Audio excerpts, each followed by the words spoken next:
Hello guys, welcome to our YouTube channel study with M.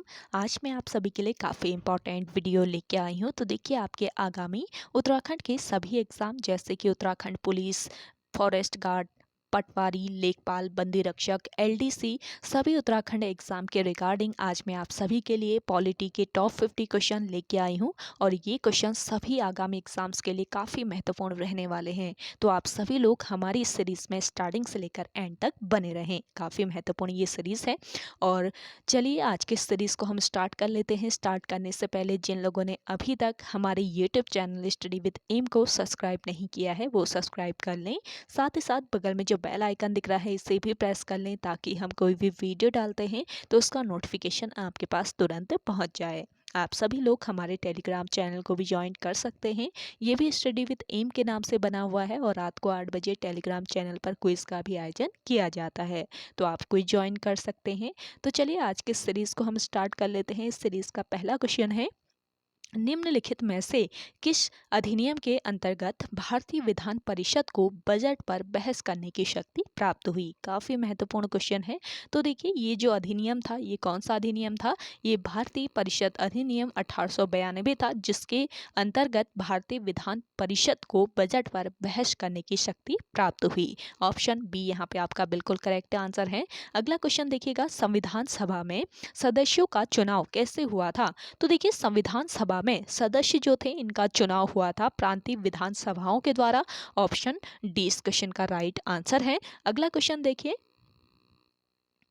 सूची first तथा सूची second को सुमेलित कीजिए तथा सूचियों के नीचे दिए गए कूट से सही उत्तर का चयन कीजिए। तो देखिए, सूची फर्स्ट और सूची सेकंड को सुमेलित कर लेना है। तो देखिए, नियंत्रण परिषद की स्थापना की अगर हम बात करें तो नियंत्रण परिषद की स्थापना पिट्स का भारतीय अधिनियम 1784 के तहत की गई। सर्वोच्च न्यायालय की स्थापना की बात करें तो सर्वोच्च न्यायालय की स्थापना नियामक अधिनियम 1973 के तहत की गई। इंग्लिश मिशनरियों को भारत में कार्य करने की अनुमति मिली किसके द्वारा? चार्टर अधिनियम 1813 के द्वारा। और गवर्नर जनरल की परिषद में कानूनी सदस्य की नियुक्ति ये चार्टर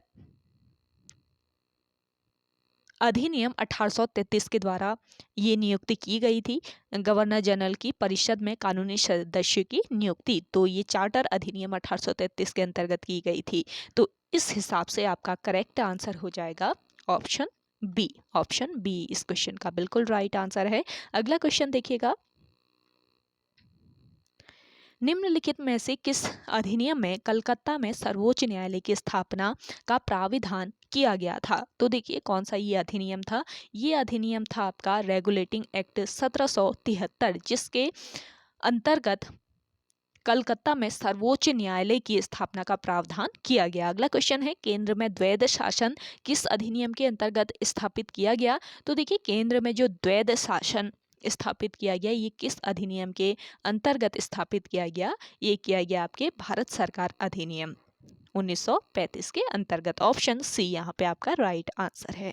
अगला क्वेश्चन देखें,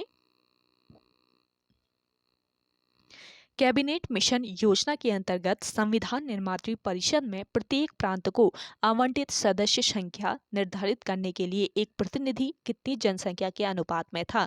तो यहाँ पे आपका राइट आंसर हो जाएगा, देखिए ऑप्शन बी 10 लाख व्यक्ति के अनुपात में ये था।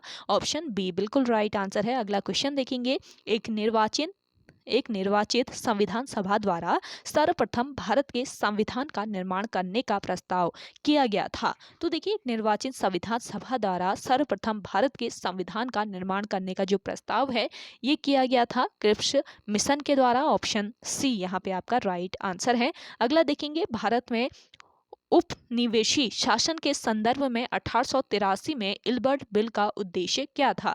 तो देखिए, 1883 में जो इल्बर्ट बिल आया था इसका उद्देश्य क्या था? इसका उद्देश्य था, जहां तक अदालतों की दांडिक अधिकारिता का संबंध था, भारतीय तथा यूरोपीय लोगों को बराबरी पर रखना। यानी कि ऑप्शन ए ही यहाँ पे आपका बिल्कुल राइट आंसर है। अगला क्वेश्चन देखेंगे, राष्ट्रपति की अध्यादेश निर्गत करने की शक्ति प्रेरित है। तो देखिए, राष्ट्रपति की अध्यादेश निर्गत करने की जो शक्ति प्रेरित है, ये भारत सरकार अधिनियम 1935 के द्वारा प्रेरित है। ऑप्शन बी इस क्वेश्चन का राइट आंसर हो जाएगा। अगला क्वेश्चन देखेंगे, भारतीय विधान पालिका प्रथम बार द्विसदनीय बनाई गई। तो देखिए, भारतीय विधान पालिका प्रथम बार द्विसदनीय बनाई गई थी, किसके द्वारा बनवाई गई थी? 1919 के भारत सरकार अधिनियम के द्वारा ये बनाई गई थी। काफ़ी यूनिक क्वेश्चन है, इसको जरूर ध्यान में रखेंगे। अगला क्वेश्चन देखेंगे, वर्ष 1919 के भारत शासन अधिनियम की निम्नलिखित में से कौन सी प्रमुख विशेषता या विशेषताएं हैं? तो देखिए, आपको यहाँ पे तीन ऑप्शन दिए हैं, तीन सेंटेंस दिए हैं। प्रांतों की कार्यकारिणी सरकार में द्वैध शासन की व्यवस्था, मुसलमानों के लिए पृथक सांप्रदायिक निर्वाचन मंडलों की व्यवस्था, केंद्र द्वारा प्रांतों की विधायी शक्ति का हस्तांतरण। तो तीन प्रमुख विशेषताएं यहाँ पे दी हैं।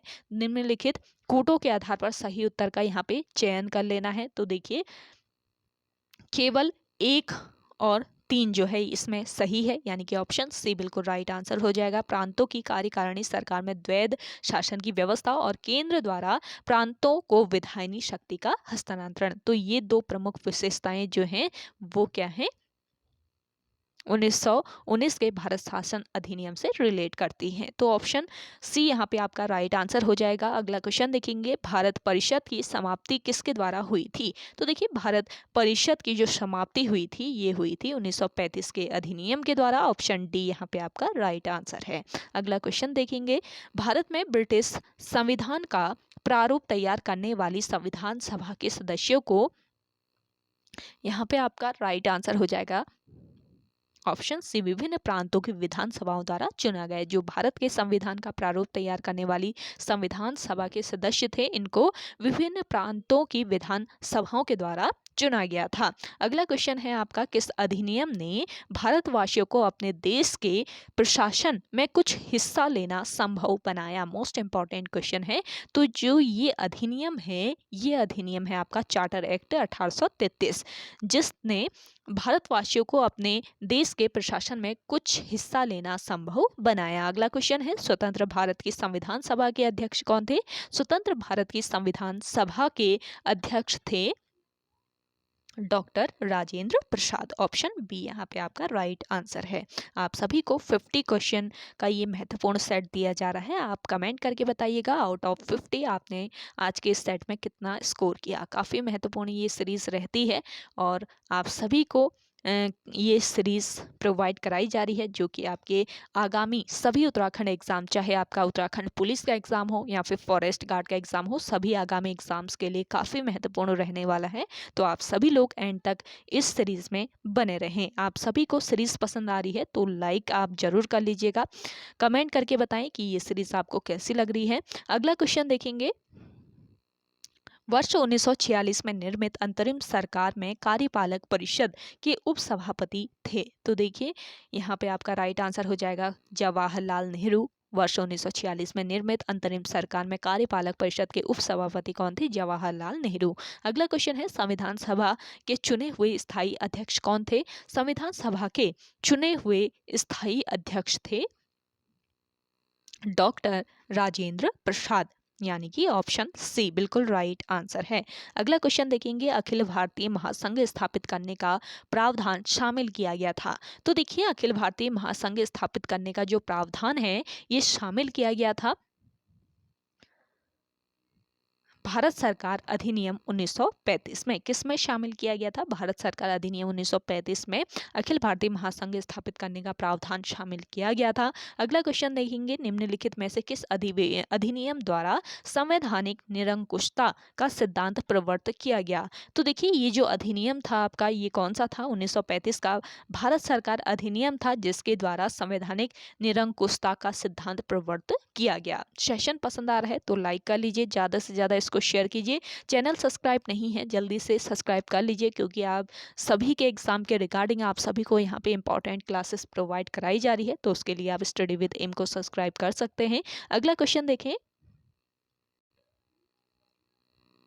भारत के लिए संविधान की रचना हेतु संविधान सभा का विचार निम्नलिखित में से सर्वप्रथम किसने प्रस्तुत किया था। तो देखिए, भारत के लिए संविधान की रचना हेतु संविधान सभा का जो विचार है वो सबसे पहले किसने प्रस्तुत किया था।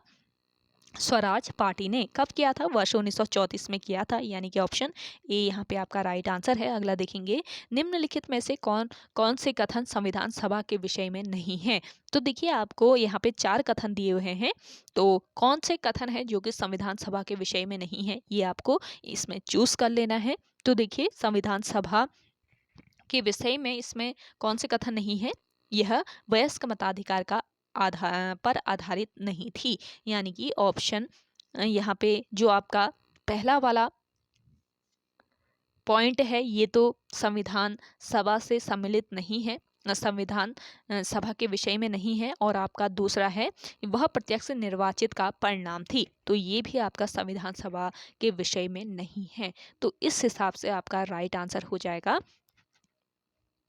1 और 2, यानी कि ऑप्शन ए बिल्कुल करेक्ट आंसर है। अगला क्वेश्चन देखेंगे, कथन दिया हुआ है यहाँ पे, विवेल योजना के अनुसार कार्यकारी परिषद में हिंदू और मुस्लिम सदस्यों की संख्या समान होती थी। कारण आर दिया है, विवेल का विचार था कि ऐसी व्यवस्था से भारत का बंटवारा बच जाता। तो यहाँ पे आपको कुछ कथन दिए हुए हैं, आपको इस हिसाब से राइट आंसर लगा लेना है। तो इस क्वेश्चन का राइट आंसर है, कथन सही है लेकिन जो कारण आर है वो गलत है। तो इस हिसाब से भी आपसे क्वेश्चन पूछे जा सकते हैं। विवेल योजना के अनुसार कार्यकारी परिषद में हिंदू और मुस्लिम सदस्यों की संख्या क्या होती थी? समान होती थी। काफ़ी महत्वपूर्ण ये पॉइंट है, ये आपका बिल्कुल करेक्ट पॉइंट है, इसको ध्यान में रखेंगे। अगला क्वेश्चन देखेंगे, भारतीय संविधान सभा की स्थापना की गई थी। भारतीय संविधान सभा की जो स्थापना की गई थी ये 9 दिसंबर 1946 को की गई थी। ऑप्शन बी यहाँ पे आपका राइट आंसर है। अगला क्वेश्चन देखेंगे, भारतीय संविधान को बनाने हेतु संविधान सभा के कुल कितने अधिवेशन हुए थे? तो भारतीय संविधान को बनाने हेतु संविधान सभा के कुल कितने अधिवेशन हुए थे? 12 अधिवेशन। ऑप्शन सी यहाँ पे आपका राइट आंसर हो जाएगा। अगला क्वेश्चन देखेंगे, अगला क्वेश्चन है, संविधान सभा में वयस्क मताधिकार को 15 वर्ष के लिए स्थगित करने की बात किसने कही थी? तो देखिए, संविधान सभा में वयस्क मताधिकार को 15 वर्ष के लिए स्थगित करने की जो बात है ये कही थी मौलाना आजाद ने। ऑप्शन सी इस क्वेश्चन का राइट आंसर है। अगला क्वेश्चन देखें, 1935 के अधिनियम द्वारा स्थापित संघ में अवशेष शक्तियां किसको दी गई थी? तो देखिए, 1935 के अधिनियम द्वारा स्थापित संघ में अवशेष शक्तियां ये दी गई थी गवर्नर जनरल को। ऑप्शन सी बिल्कुल करेक्ट आंसर है। अगला क्वेश्चन देखेंगे, अगला क्वेश्चन है आपका, निम्नलिखित में से संविधान सभा की संघ संविधान समिति का अध्यक्ष कौन था? तो देखिए, संविधान सभा की संघ संविधान समिति का जो अध्यक्ष था वो था आपका जवाहरलाल नेहरू थे। ऑप्शन सी यहाँ पे आपका राइट आंसर है। अगला देखेंगे, वर्ष 1935 के अधिनियम के तहत कराए गए विधानसभा चुनाव में किस राज्य में कांग्रेस ने पूर्ण बहुमत नहीं प्राप्त किया था? तो देखिए, यहाँ पे आपका करेक्ट आंसर हो जाएगा बंगाल। 1935 के अधिनियम के तहत कराए गए विधान चुनाव में बंगाल राज्य जो था, तो बंगाल राज्य में कांग्रेस ने पूर्ण बहुमत प्राप्त नहीं किया था। तो ये आपको याद रखना है। सभी क्वेश्चन आपके काफ़ी महत्वपूर्ण रहने वाले हैं आपके आगामी सभी एग्जाम्स के रिगार्डिंग, तो आप सभी लोग एंड तक बने रहें। अगला देखें, किस कानून के तहत वायसराय को अपनी कार्यकारिणी के सदस्यों की संख्या में वृद्धि का अधिकार दिया गया? तो देखिए, किस कानून के तहत? ये कानून था आपका वर्ष 1861 का कानून, जिसके तहत वायसराय को अपनी कार्यकारिणी में सदस्यों की संख्या में वृद्धि करने का अधिकार दिया गया था। अगला क्वेश्चन है, निम्नांकित में से कौन सा एक भारत शासन अधिनियम 1935 में स्वीकार किया हुआ महत्वपूर्ण और स्थायी अवयव नहीं है?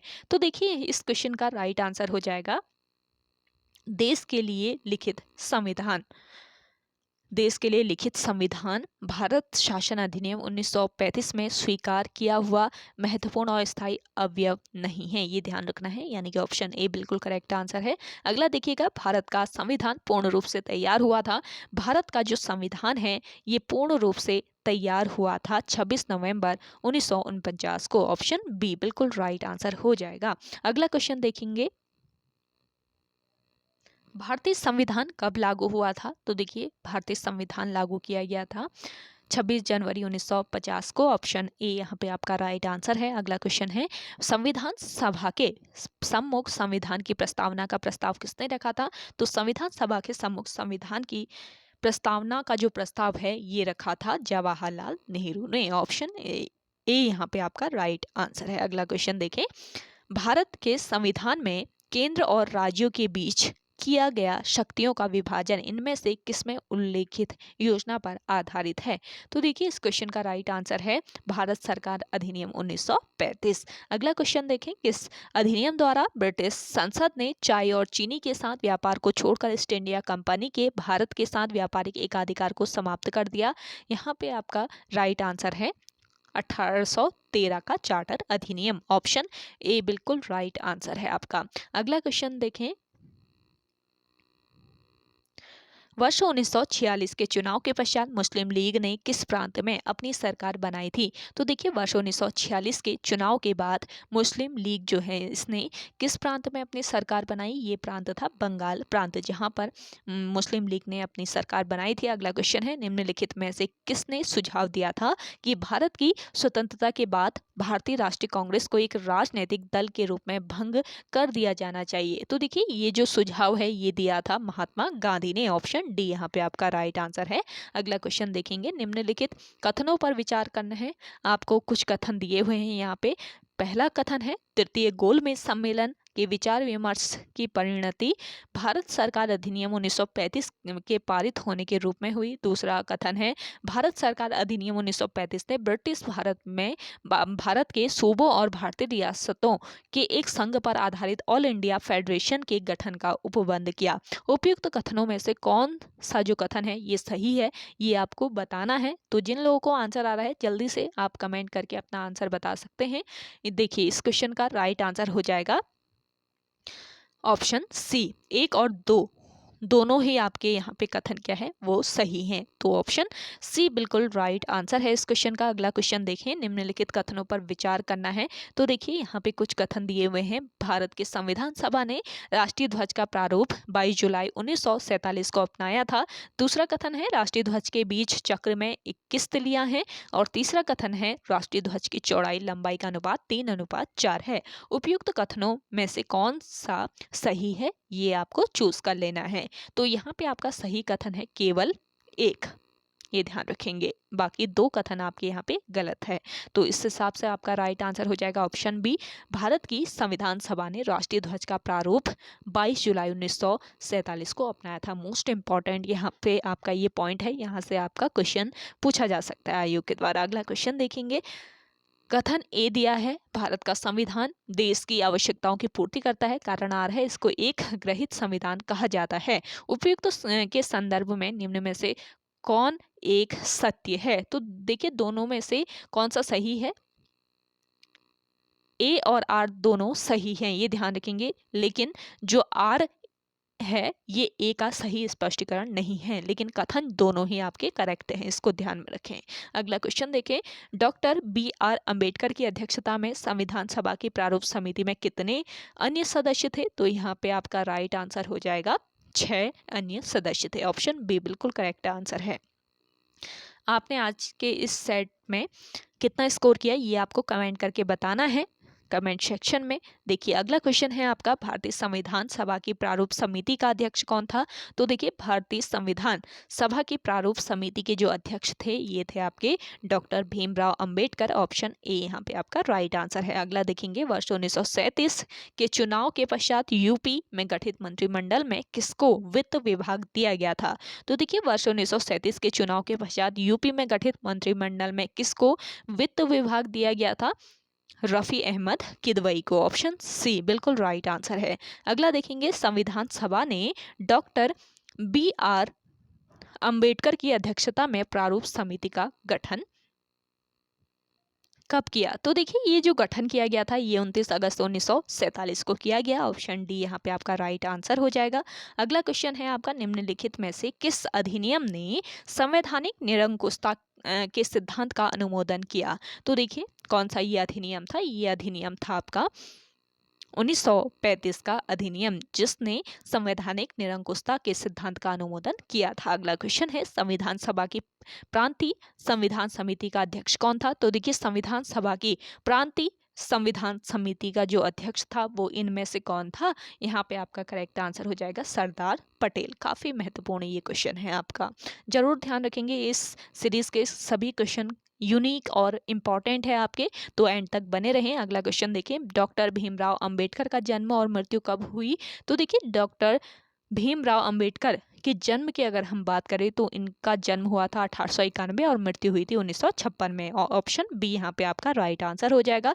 अगला है किस वर्ष में जन गण मन को भारत के राष्ट्रगान के रूप में अपनाया गया? तो देखिए ये जो वर्ष था ये वर्ष था आपका 1950, जब भारत के राष्ट्रगान को अपनाया गया था, जनगण मन को भारत के राष्ट्रगान के रूप में अपनाया गया था, ये वर्ष था 1950। अगला क्वेश्चन है संविधान पांडुलेखन समिति का निम्न में से कौन सदस्य नहीं था? तो देखिए संविधान पांडुलेखन समिति का अध्यक्ष कौन नहीं था? इनमें से जवाहरलाल नेहरू नहीं थे। ऑप्शन डी यहाँ पे आपका राइट आंसर है। और लास्ट क्वेश्चन देखें आज के सेशन का, भारतीय संविधान को अपनाया गया था, भारतीय संविधान को अपनाया गया था संविधान सभा के द्वारा। ऑप्शन ए यहाँ पे आपका राइट आंसर है। तो ओके गाइस, आज के इस क्लास में इतना ही। आई होप आप सभी को आज की ये क्लास पसंद आई होगी। अगर आप सभी को आज की ये क्लास पसंद आती है तो इस क्लास को लाइक कीजिएगा, शेयर कीजिए, और जिन लोगों ने अभी भी हमारे YouTube channel study with M को सब्सक्राइब नहीं किया है वो सब्सक्राइब कर लीजिए। कल फिर से 50 क्वेश्चन की सीरीज आगे हम कंटिन्यू करेंगे कल शाम को, तो आप सभी लोग इस क्लास के लिए तैयार रहिएगा। और नए जो हमारे व्यूवर हैं उन लोगों से रिक्वेस्ट रहेगा कि हमारे चैनल को आप सब्सक्राइब कर लीजिए, क्योंकि यहाँ पे इम्पॉर्टेंट क्लास आप सभी को प्रोवाइड कराई जाती है जो कि आपके आगामी सभी एग्जाम्स के लिए काफ़ी महत्वपूर्ण रहती हैं। तो चलिए मिलते हैं एक नेक्स्ट इंटरेस्टिंग वीडियोज़ के साथ, तब तक के लिए धन्यवाद।